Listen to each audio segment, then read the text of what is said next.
আমরা আশা করেছিলাম যে বাংলাদেশ শহীদের যে আকাঙ্ক্ষা, জুলাই শহীদের যে আকাঙ্ক্ষা, সেই আকাঙ্ক্ষা বাস্তবায়নে প্রত্যেকটা রাজনৈতিক দল তৎপর হবে।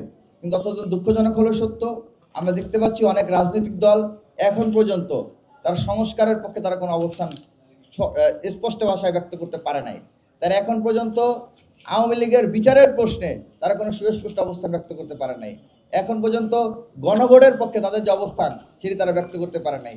আমরা এবং কি এটি তো করতেছে না, পাশাপাশি আমরা দেখতে পাচ্ছি বিভিন্ন রাজনৈতিক দল আওয়ামী লীগের বিভিন্ন নেতৃবৃন্দকে, যারা জুলাই হত্যা মামলার আসামি, যারা গণহত্যার আসামি, যারা বিভিন্ন অপকর্মের আসামি, প্রত্যেকে পুনর্বাসন করে যাচ্ছে। তা আমরা এখান থেকে স্পষ্ট ভাষায় রাজনৈতিক দলগুলোকে আহ্বান জানাবো যে আপনারা জুলাই শহীদদের রক্তের সাথে বিশ্বাসঘাতকতা করবেন না। জুলাই শহীদদের রক্তের উপর দাঁড়িয়ে রক্ত নিয়ে সিনেমিনি খেলবেন না। জুলাই শহীদদের রক্তের ঋণ আছে বলেই আপনারা আজকে মুক্ত বাতাসে ভোট চাইতে পারছেন।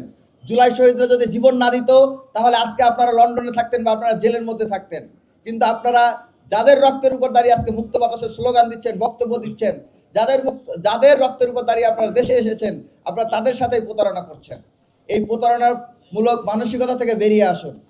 আর বিএনপি, জাতীয়তাবাদী ছাত্রদল সহ যারা যারা এখন পর্যন্ত স্থানীয় পর্যায়ে এবং শহর, গ্রামে, গঞ্জে, বাজারঘাটে, টেম্পু স্ট্যান্ডে চাঁদাবাজি করছে, দুর্নীতি করছে, তাদের বিরুদ্ধে তারেক রহমান সাহেবকে আমরা আহ্বান জানাবো, আপনি আপনার দলকে শুধরান এবং তাদের ব্যাপারে ব্যবস্থা গ্রহণ করুন। ঢাকা বিশ্ববিদ্যালয়ে আমরা আশা করেছিলাম যে 24 পরবর্তী সময়ে চাঁদাবাজের পরিসমাপ্তি ঘটেছে, কিন্তু গতকালকে আমাদের কাছে যেই থলের বিড়ালটা বেরিয়ে আসলো, তাতে আমাদের কাছে মনে হচ্ছে যে এই চাঁদাবাজি সিন্ডিকেটের সাথে শুধুমাত্র এই গুটি কয়েক দুই একজন ব্যক্তি জড়িত নয়, বরঞ্চ সমগ্র দল, তাদের প্রত্যেকের ব্যাকআপ যারা দিচ্ছে প্রত্যেকে এই চাঁদাবাজির সাথে জড়িত।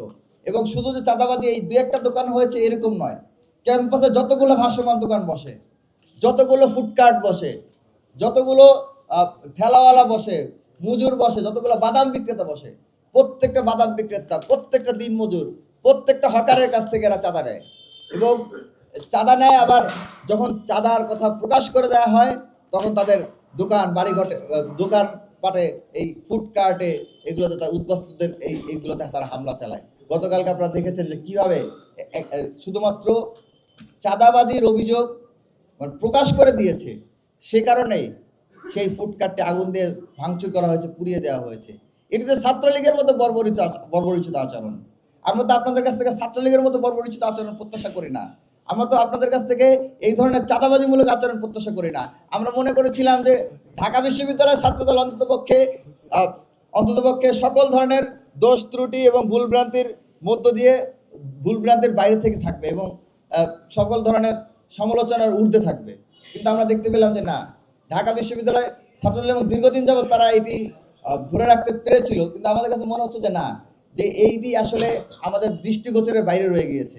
তো আমরা আশা রাখবো ঢাকা বিশ্ববিদ্যালয়ের ছাত্রদল অন্ততপক্ষে বাংলাদেশের অন্যান্য ইউনিটের মতো, ছাত্রদলের অন্যান্য ইউনিটের মতো হবে না, বরং তারা আইকন হবে।